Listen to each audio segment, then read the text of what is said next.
directors? How does a mainstream director? The greatest story I've heard about a mainstream director is an actor doing a death scene. And the director is saying, "Aagi, chot lagi hai, tere ko chot lagi hai, tere." And accompanied by a whole lot of foul words, which I don't dare repeat here. And the actor says, "Sir, please, no. मैं expression दे दूँगा आपको, please. Mind your language, don't give me things. Bang, ये हो गया,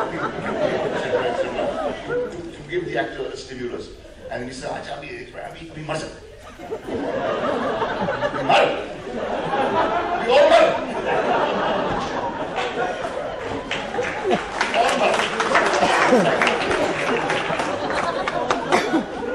Then there was another case where I had this scene in a film where I'm playing this policeman who's after the underworld or something like that, and I have this very fiery confrontation scene with three gangsters, and the three of them and I exchanged this verbal duel and so on. And everybody standing around the unit applauded and this and that, and I went back to my makeup room to have lunch, and the director comes scuttling into my room and says, "I'm sorry, I'm very sorry, we have to reshoot this scene." So I said, "But why?" He said, "Because वो जो तीसरा character बैठा हुआ ना, वो तो मर चुका है."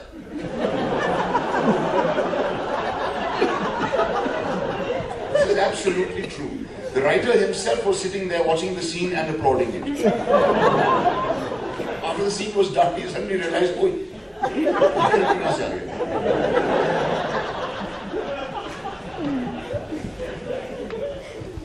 But you have done a lot of mainstream films.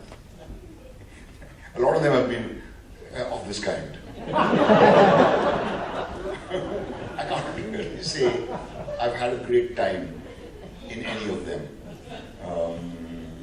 Let me think. I can't think of any which I have really, called up Ratna and said, "Hey, I had a great day's shoot today," among the mainstream movies. Yeah. A Wednesday is not mainstream. Well, no, it's not, I think. But it did do very well. It did extremely well with The Sleeper, which surprised everyone. A lot of right-wingers loved it, which bothered me a little bit. बिल्कुल ये करना चाहिए, ये करना चाहिए. But yeah, I enjoyed that one because I didn't have to sing songs, I didn't have to cry over, a dead mother or anything like that. Commercial movies, I just don't think I fit in. I think Dirty Picture was a movie I enjoyed doing. Because we were taking the willy out of the big stars. It wasn't done with seriousness. It wasn't meant to be a truthful movie. It should actually have been a very disturbing film. Because that story is very disturbing. It's a very, very tragic story. But it was not made with that intention. It was made to titillate. It was made to be a success. And luckily I got cast in a part which I really had a ball doing. And I was paying tribute to a number of gentlemen I have observed over the years.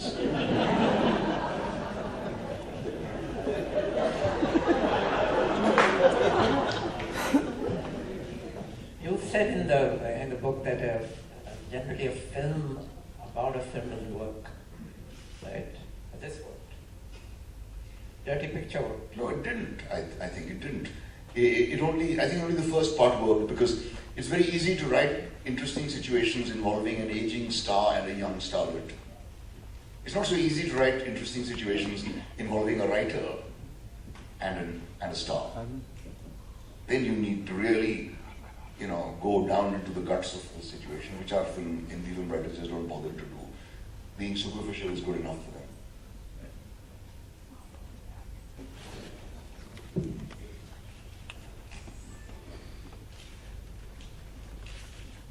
By the way, do you want to also tell the audience about Jaspal Shah? Because it's a recurring story which goes right through the book. Pretty sad story. Yeah. Rajendra Jaspal and I joined the National School of Drama together in 1970. Om Puri was also a classmate. Jaspal was from Patiala, so was Om. Om used to work in a some kind of an office, I've forgotten which one. Jaspal used to work in the State Bank of Patiala. And they both used to do theatre with a person called Harpal Divana in Punjabi.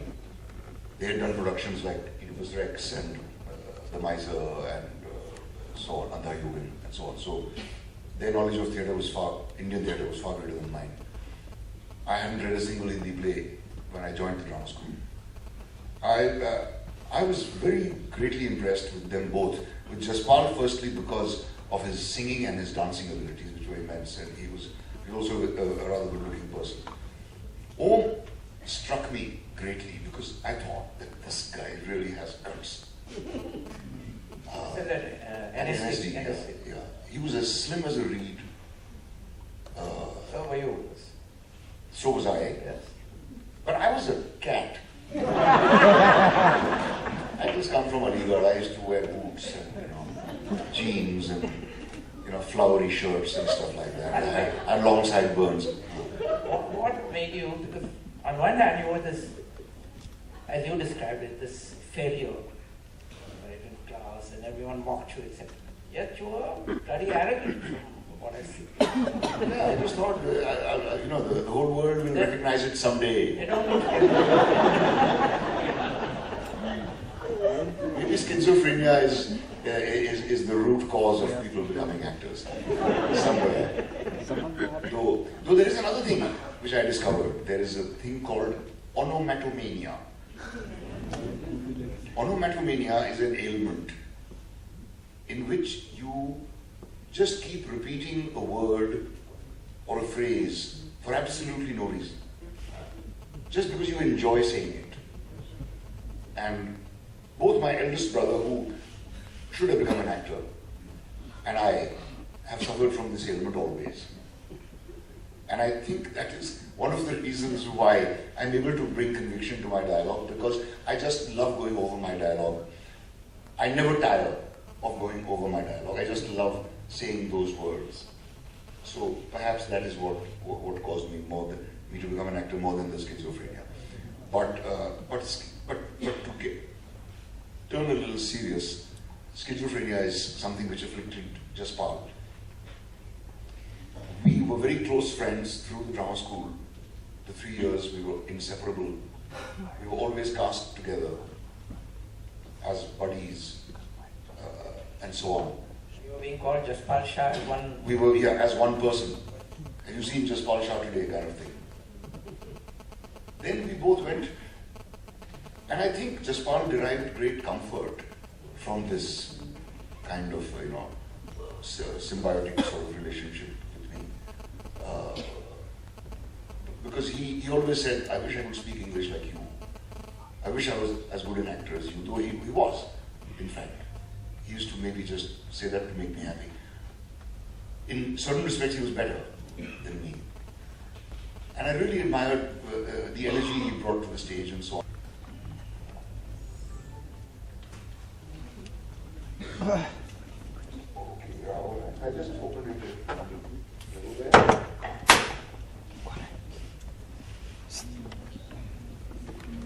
this will also complete the answer about the mainstreams. I received an unexpected lesson in the politics of the Hindi film industry in the midst of shooting Albert Pinto. I was suddenly summoned for a meeting by a writer duo of some recent blockbusters. I went to meet them heart bouncing. These two gentlemen had earlier been extremely warm in their praise of my work, had made many polite noises and the usual vague promises. Now I was being urgently summoned, and I had visions of a part like the one a few years ago, in which they had seen the potential in an unconventional actor, no prizes for guessing who, and it had paid off big time. I learned later, of course, that the unconventional actor had been their third or fourth choice, and it was only cast when the stars they wanted turned down the part. I decided I wouldn't mind one little bit being the third or fourth choice, provided I got a part like that one. Arriving at the plush seaside residence where the meeting was, it didn't take me long to figure that I was dealing with very big brass here. The legendary director, not Shah, who mostly kept silent or looked suitably harassed, was there. So were the producers with their shiny briefcases, and, as was unfailingly mentioned, the stunt coordinators from Hollywood. Also a journalist or two, and everyone got up to greet me. And I was nobody. Polite chat filled the room for a while as I sat there silently squirming. And finally a few subtle signals and quick looks shot around the gathering, and one of the writer gentlemen came out with it.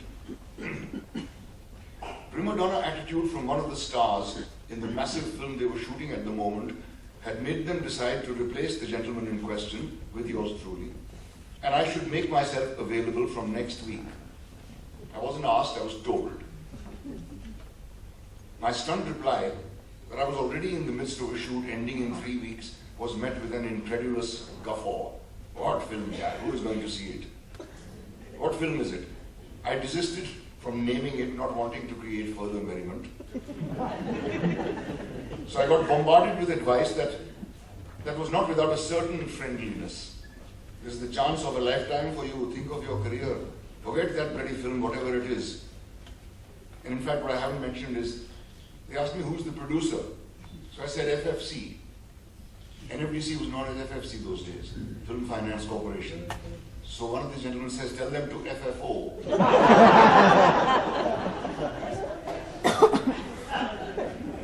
I have to say that this carrot on a stick they dangled, far from tempting me, made me wonder what kind of people these were.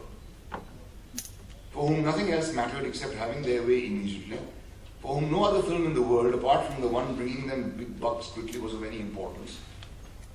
I had absolutely no intention of saying yes. There seemed more to this whole thing than met the eye anyway. And secondly, I just didn't think I'd be right for the part they described. I knew I was no good at this larger-than-life stuff. My temperature was rising, but I put a lid on it and continued listening silently. Even though the producers sitting there were itching to instantly hand me a check, and I was being paid nothing for Albert, there was not the slightest dilemma in my mind. I could only stare in disbelief at these rich, arrogant posers and wished I could tell them all where they got off. But I only stammered and excused myself, saying I would think about it. That was also greeted with garrulous disbelief, and I took my leave. I didn't bother to re-establish contact. In a day or two, the unconfirmed news, thanks to the journalists who were present, that I was in the film broke anyway. And in yet another few days, the news that I was not. And that all had been amicably settled also appeared, and so Prima Donna and I were both back where we belonged. And fate decreed that this colossal extravaganza on which I had missed out sank, leaving barely a trace, taking with it some big reputations and at least a couple of fledgling careers. Mine, without a doubt, would have been one. And it now rests secure in the musty pantheon of forgotten biggies, while the tiny Albert Pinto Ko Gussa Kyun Aata Hai is still remembered, if only for its title.